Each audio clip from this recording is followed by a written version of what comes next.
ready for takeoff.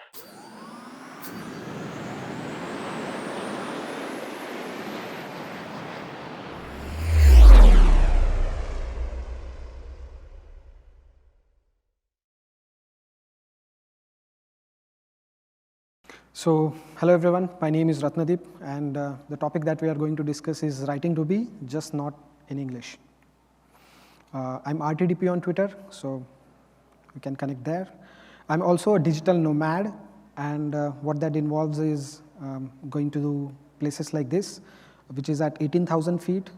It's highest motorable road in the world, and I went there, sat in a cafe, and coded some Ruby from there, and I claim to be world's highest altitude Ruby commit from there. So it's fun. I also travel quite a few times in Himalayas and get to work from these places and call it office. These are some of the views outside the window. This is another of my hobby project that I had created. It's an open source Rails application called Why Love Ruby. What you do is go there, log in, and just post your reason to love Ruby. So please check out. And as you would guess, the most upvoted answer there is obviously the community. Right? Moving on, I would like to start with this dialogue from Mads, where he says that the Ruby's main purpose or a primary purpose is to be productive, enjoy programming, and be happy, right? And that's where I would like to start. So this is a code, as in, do you understand what that is? I'm sure, because it's a syntax highlighted, it's a code itself, right? And as many of you know the Ruby, do you see any problems understanding this code? Because it's just Ruby, nothing else. Any problems? Yeah? So the thing is, it's not the logic or the programming language that's a barrier for learning or knowing what this code is doing. It's the English language itself. It's not in English, right? Remember how that feels when you can't understand the code, because that's the kind of a feeling 95% of the world has who have English as their not a native language, right? And that's one of the inspiration for creating the Ruby Vernac or being able to write Ruby in various languages. So here is an overview of what we are going to look at today. Mainly, it's going to be a story behind like how and why I got started with this, the reasoning for having something like this in existence, some of the real examples. The best part with these real examples is not that they are written in English, but they work. And we will also be looking at some of the tooling that's there. And finally, we will have some fun as well with Ruby. So the story behind. So it all started when I was teaching Ruby to my younger brother. That's not his photo. It's his dog. He's not as photogenic as him, but the expressions kind of are same. And many of his questions were related to why we use a keyword like class, why do we use a keyword like def, which is a definition, and we are trying to define a function, right? So many of his questions were related to the English itself instead of being oriented to logic and everything. And that's when I thought how good it would be if we can have something that is in his own language itself. So the language is not the barrier, and he is just trying to understand the concepts of the object-oriented programming and everything, right? And that's how it started. To give a bit more context, typically what happens is in Indian context, when you look at the word class, typically it's used for classrooms, which class you are in, 5th, 7th, 10th, and whatnot, right? And that's the kind of a meaning that he was trying to take into his understanding when learning about the programming as well, and that's the source of confusion. Now, coming to the reasoning, so I would like to go a bit more into why and ideas like this make sense. So assigned meanings to the words. So many a times what happens is the program does not have clear meaning available with them, and we try to just get a meaning from outside and try to assign that meaning to the code that's written, and just in our brains we have that linking created between the meaning and the example. So here is a better example, like how sometimes the code is implicit versus explicit. This is something that I always try to review in the codes that's written inside the company as well. So here, one of the developer, what he was trying to do was differentiate between the admin roles and the manager roles. And what's happening here is he realized that all of the admin roles are less than 5 characters, but the manager roles are more than 5 characters. So he decided to use role.length as something that is a conditional for doing something for the admin roles, right? And that's a problem, because what's happening here is you have one business logic and you have a code, but then they are not connected. They have something in between that's a link for them, and it's not reflected in the code. It's just in his head. So when someone else comes in and tries to read that code, it's not clear why role.length was written and why some kind of a conditional exists here. That's the problem. How to make it explicit? This is how. What you have here is admin roles.include role. So you are explicitly checking if the given role is part of all the admin roles that are there. Let's continue that into one of the another stories called as a Gimli glider.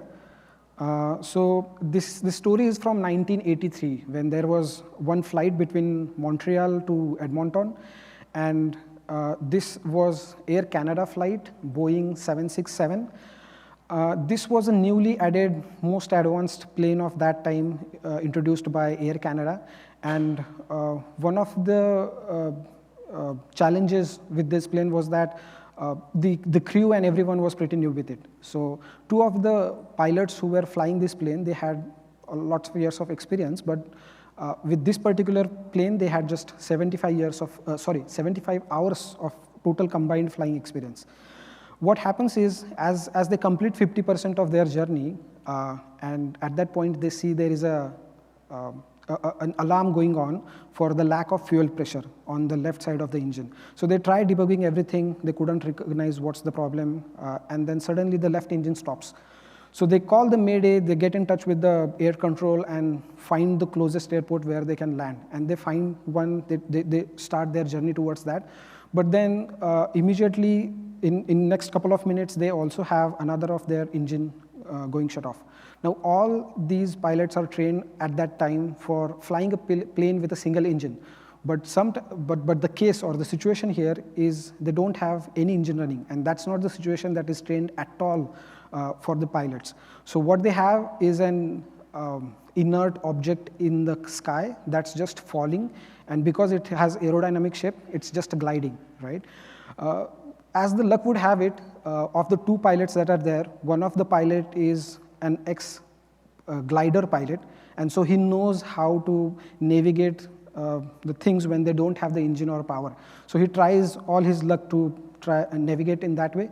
And as again the luck would have it, the another pilot is someone who is an Air Force pilot, and he was training somewhere in that region for about like 15 years back in an hobby airplane field. So he realized that because we can't make to the airport that we want to go, let's try to land to this hobby airport called as a Gimli airport.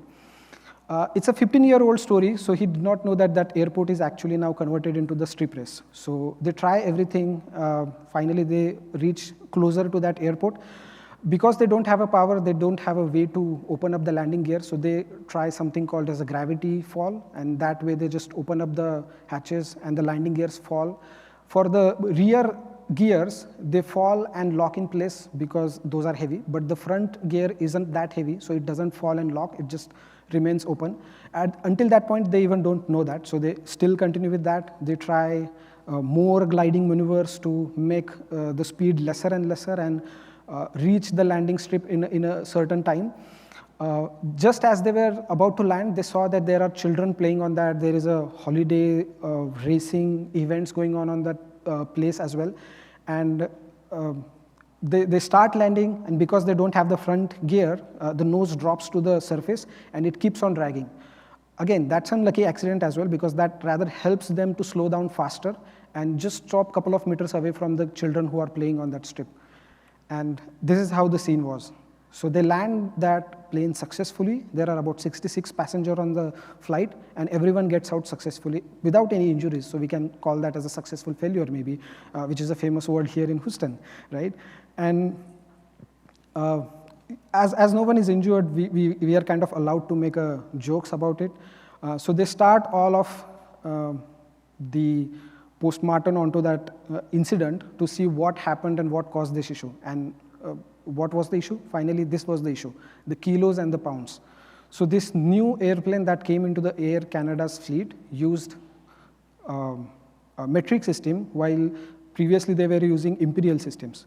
And what was supposed to be in kilos, they do that in the pounds. And with that, what they have is 45% less fuel as much as required. So they fly with the 50% less fuel, and the fuel finishes mid-air and they have to land. That's the biggest learning from that incident, that it's a teamwork and the communication that's essential.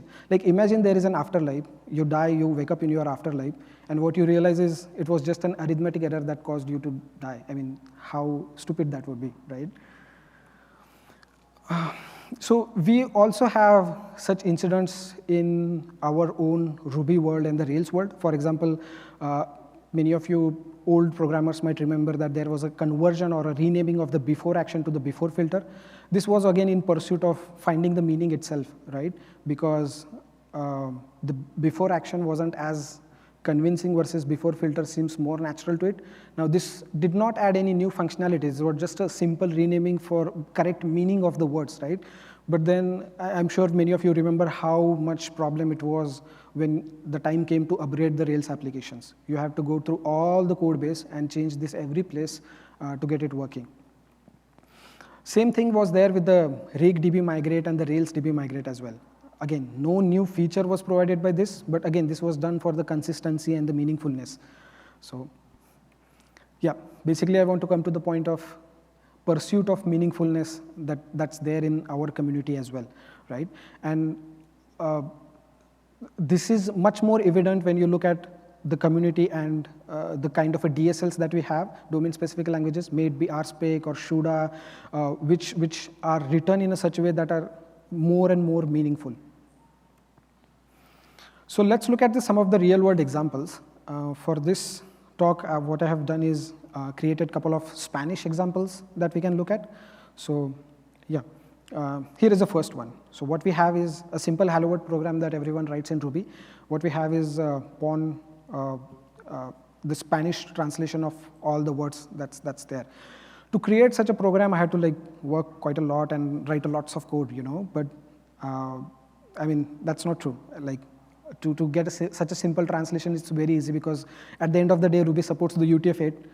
You have a string there which can contain anything, and then to rename the word puts, it can be a simple alias. So for a simple programs, aliases are fine, but the real challenge is for a program like this, where you have everything translated, including the class, def, or end, and everything is now into Spanish itself. So let's quickly see if we can run that as well. So that's the example that we have. Yeah, and if I run that, you can see the command that I have to use is not the Ruby, but the Ruby Spanish. Let me try that again to see if I get another answer. Yeah, so we have covered both the dialogues that this person has. Okay. Yeah, so the way I started about this translation, even though I don't know Spanish, is that I simply depended on the literal translation. So for every word that's required, I went to the Google Translate, got the translated word, and just put it into the place. But then when working with some of the Spanish developers, what I realized is the kind of issue that's there in the Marathi or Hindi languages is also existent in some other places as well. For example, when the word class was translated into my own languages, what I realized is because the class word has so many annotations in that language, specifically which are completely irrelevant, what I had to do was decide what's the meaning that's intended in English, take that meaning into my own language, and then come up with the word that's much more suitable for that purpose. And the thing is, the word that I came up with was called sacha. Sacha means a mold or a die cast. So it's a die cast in which you put something in, and it takes the shape of that. So that's your object. So that's how you become an object-oriented language. That was the idea. And when I was having these kind of conversations with some other developers as well, questioning the words that we have in the programming language as well, there were a few instances where the word class in itself was questioned as well. So what happened is many people thought that it's not if object-oriented languages were to start today, would they still use the word class? Because right now what has happened is with the word class, we all have an agreed upon meaning attached with it. But if you think about it from the first principle, maybe the template is the best word that should be there, right? And the story actually continues with many other keywords also. For example, module. If I go with the literal translation in some of the other languages, they try to indicate something that is part of a satellite, a module is, right? But that's not the meaning that we have intended in our programs. So that's also something interesting. I just have some more examples of Spanish language as well here. So for example, this is an each loop that's translated into Spanish. And then a few other examples where we have if, else, end being translated into Spanish. Then we have the for loop that's translated to the Spanish. These all examples also work, but I wouldn't go into the demo as we have seen one of them. Yeah, and then this is another one where we have a while loop being translated. So these are some of the translations that I would call like much more meaningful, because when I had the literal translation in the first iterations, those did not have the exact meaning. So what it required was to sit with someone, digest or discuss the real meaning that's intended, and then find the similar kind of a work in those languages. And this is also one of the reasons why I feel that it's an interesting exercise, not just for someone who does not know English to write the code like this, but also for someone who already knows English but does not have English as their native language. So this gives you an opportunity, like performing this exercise gives you an opportunity to look into the code base, distill out the exact meaning of some of the keywords, and try to find the similar kind of a meanings in your language. Yeah. So I have some other Ruby versions also that's working. So for example, there are a couple like Hindi and Marathi. I think I showed these examples towards the start. The important, other important factor that I have also observed with having languages written in their own mother tongue is that the kind of examples that you can give are also superior. So typically when we start with any programming language or a learning, what we start with is a simple hello word. And then if you are lucky, there will be something like a foo and a bar, right? But then that foo bar does not make any sense to a non-native speaker who does not know anything about the foo bar, right? So by having these examples written in their own languages, what happens here is you're looking at a code that represents a kind of a folklore. So there is a very popular movie called as a Sholay in India that almost everyone has seen, and they know these dialogues that are written on the screen.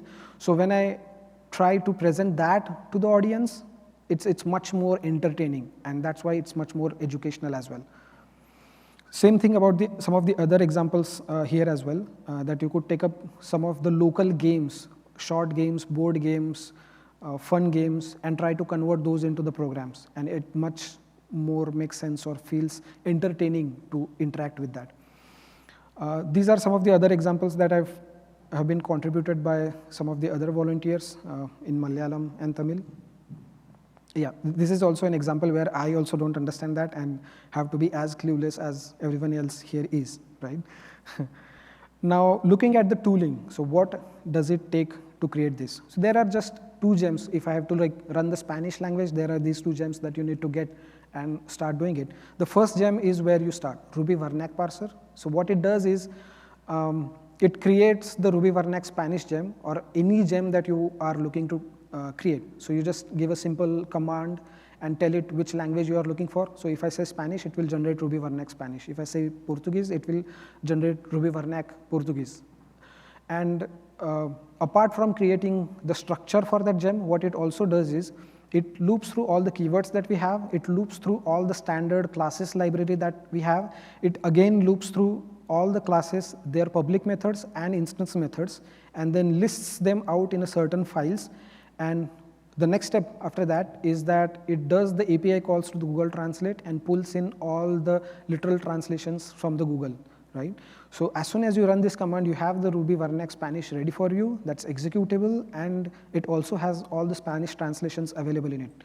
Your work is to look at which translations make sense and which ones don't, and then work on that to make sure that most meaningful translations are kept. So the reason I'm insisting so much on the meaning and the correctness of it is like demonstrated by some of the examples here. Like, do not enter here cannot be translated as enter somewhere else, right? Yeah.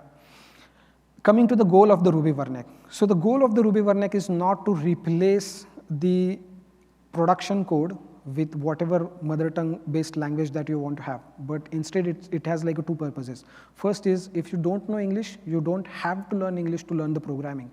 You can have this tool for learning the programming, get a sense of computers, and get a sense of applying the logic to solve the problems. And the second is for all the experienced programmers who don't have English necessarily as their native language. So you get to exercise or find out the more meaningfulness of some of the keywords that are there in English and find their alternatives in your language.